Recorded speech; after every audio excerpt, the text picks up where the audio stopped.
You have my gratitude. What? My name is Agrippa. Whom are you? I'm Daniel. Daniel? Like the prophet thrown into the lion's den? Tell me, are you among the lions, Daniel? Have you heard me roar? You want to stop Alexander? Yes. Oh my. So Babylon shall fall, you say? Is that like the Tower of Babel? You worry too much. Alexander is toothless without an awl. He has one. That's not very promising at all. The sanctum is basically impenetrable, but guessed by all. It could be breached by another, but Alexander broke his, my oath, a long time ago. Really? Then if you tell the truth, by all means, seek out the pieces of the broken oath and mend away. I believe he uses them for torture now. They practically leak madness, which is quite useful, I understand. There should be 6 of them. Look around the choir and the transept. You should be able to find them there. Yo, thanks, Agrippa. I like how the dude that's chained up for like who knows how long, like knows everything. But so after that, I hate to bother you further, but if you're really going after Alexander, would you consider taking me with you? I know it sounds ridiculous. Look at me. But if you find anything concerning a man named Johann Reich, would you please bring it to me? I believe he was working on a way to help me. A recipe for some sort of potion, a tonic to free me from this husk of mine. yo, Agrippa, you're my boy. I will take you wherever you want to go. But they told the what's his name, the participant, that they had 2. Let me check that. That they had 2 slips of paper. One that said teacher, one that said learner. They both said teacher because they needed the participant to be the teacher. And what they did was they brought everybody to this room where they strap in the Confederate, or the guy that's in on the experiment, who pretended to get the learner piece of paper, even though he got, even though they both said teacher. And they strap him into this chair, and they set him up to this electroshock machine. And basically they tell the participant that they will test to see if shocking a patient, like punishing them by shocking them after they get an incorrect answer, will help them to learn the correct one. So they're like, oh, okay, whatever. And then they chose the Confederate to be a little bit of a bigger dude, and he makes sure to mention before they leave the room that he has a heart condition. I know this. I've been here already. I know this taste.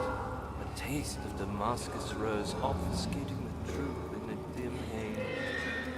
They may sweep the traces from my memory, but my body remembers. These cuts speak volumes, even though my mind remains silent. They will be back. They will be back. Okay, but so before they leave the room with the dude strapped in, he mentions like, oh, I have a heart condition, so my heart may, if it's affected by the shocks, will you stop? And like, we'll see when we get there. Ew. So I didn't know, dude. If that was your meat, I'm sorry. You can have it back. What? Did you guys see red when they're for each scream? Oh, I don't even want to know. But so they leave the room, and then they bring the participant to this room, this like other room, like they're not connected. And they have like set up audio sounds of the participant screaming. So what it does is like each shock alternates from starting at 15 volts and then going up by 15. So the actor gets the first few right, and then How are things coming? shut up. What lever? Oh, that one. So many of Alexander's things are breaking down. Look around. Maybe the other room. There are machine parts hidden all over this place. You'll find a way to fix it. But, so, after a few shocks, you know, it's like nothing really happens, it's not painful. But then, like, once it gets to, I think, what is it, like 60 or 75 volts, he starts to go, like, you know, ow! Or like, ooh, that one stung a bit. Stuff like that. And, I guess we'll go in here. I'll read this thing real quick. Such filth, he thought, good men can safely cheer their departure as they are nothing but a burden to mankind. They shall not be missed.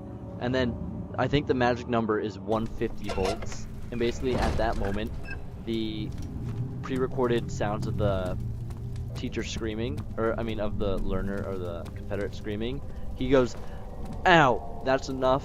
Like, I told you that I have a heart condition, I'm done, I'm leaving the experiment. And if the participant continues after that point, they are deemed like to have gone all the way, except they allow them to keep going because there's like, it goes all the way up to 400 volts or something ridiculous like that. And then if the participant ever wants to stop at any time, whenever he says, you know, I'd like to stop, what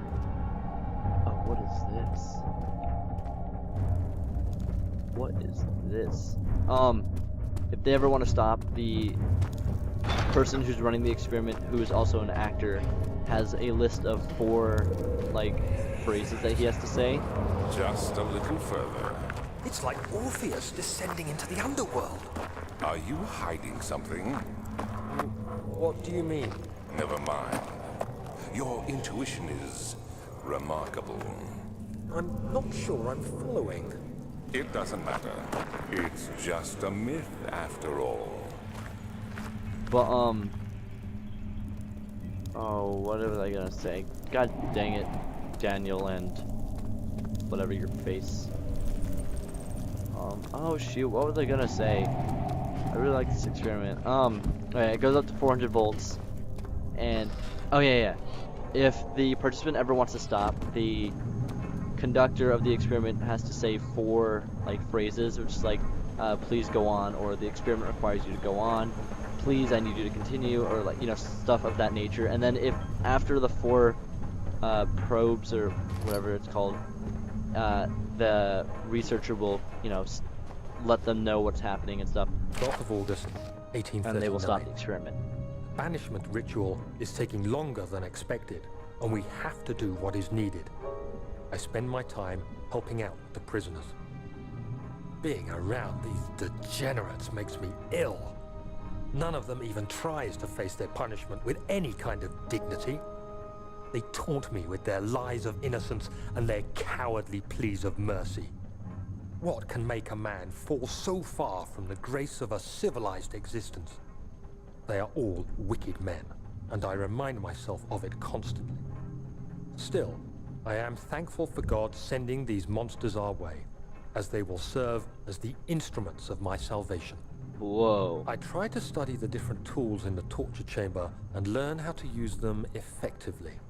Last time was messy, and the effect suffered from my inexperience. When the next warding is to be performed, I shall be ready. Wow, Daniel changed, but I really liked reading about this experiment because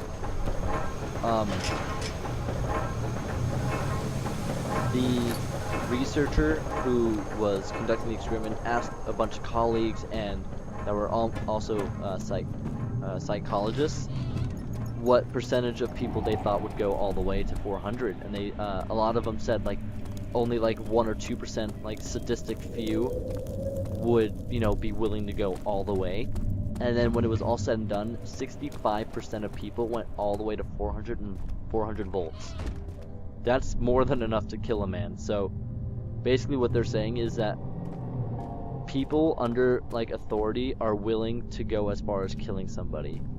You know what I mean? Like, and basically what they were saying is like what happened in Germany with the Nazis, you know, it's not like they're predicting that it'll happen again, but they're not saying that it wouldn't be, like, if it were to happen again, they wouldn't have too hard of a time finding participants to, you know, work for them in, you know, in medium-sized cities. All is lost, I must once again start over. Ever since I recovered the orb first found by Agrippa, I've depended on it for my research. The incident with Wilhelm made me most impetuous. Fearing a paucity of prisoners, I proceeded with the final ritual without proper foresight. The orb cracked and fell into 6 parts. I have tried everything, but I have yet to mend the thing. Unless I could think of a way to piece it together, I will have to find another. There is still life in the pieces, and even if the orb isn't restored, I might be able to salvage some of its powder for some other purpose. Centuries have passed in vain, and I begin to wonder if I will ever be able to see my love again. How much longer can I sustain my life? But yeah, I found that experiment really, really interesting, and I thought it was really cool. So, I know I kind of pieced that all together, but if you guys want to look that up and, you know, tell me what you guys think about it, I'd be really interested in hear your opinions about it after reading it.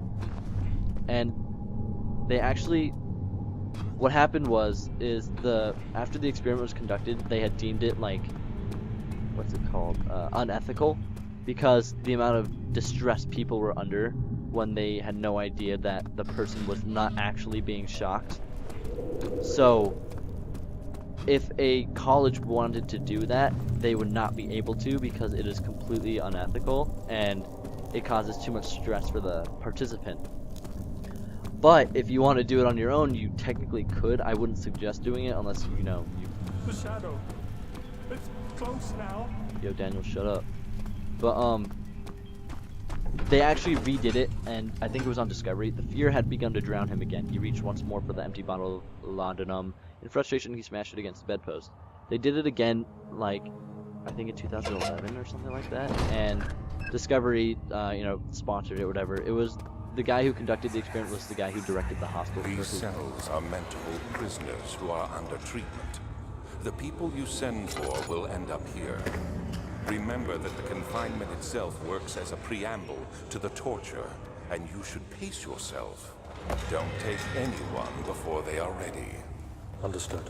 Sounds from the torture chambers are shuttled in through those pipes in the ceiling. Manage your victims well, and let one prisoner's pain instill terror in his cellmate. Jesus, messed up. But, God dang it, every time they interrupt me, I forget what I'm gonna say. Am I out of oil? Oh. Who, me? I'm Heinrich Cornelius Agrippa. I was once quite important, you know. Baron Alexander has sustained my soul in this dead hospital for years. Oh, what? Who knows how many? Hundreds, I presume. Oh, what? Oh, what? They just fixed something. Alexander is Let's go back up. But he has grown impatient. But the guy who redid the experiment was the guy who, I don't know if he was the creator or if he just directed it, but I think he's the guy who made it. He made all the Hostel movies, he wrote them, I believe. So he redid it, and it was quite interesting because nothing's changed much in people, because they still had people that went to 150. They didn't allow people to go to 400 because they didn't want to like freak people out, think they killed somebody, but they did go to the like, oh my gosh, I'm gonna die if you keep going on, please let me out of here point. And I thought it was really interesting. Not saying that I'm a sadistic person who enjoyed it, just saying that it was interesting. Let me know what you guys think about it. Like, I'm really liking that class. Like, there's so much stuff in psychology that I didn't even know was like possible. It's working now. Ooh.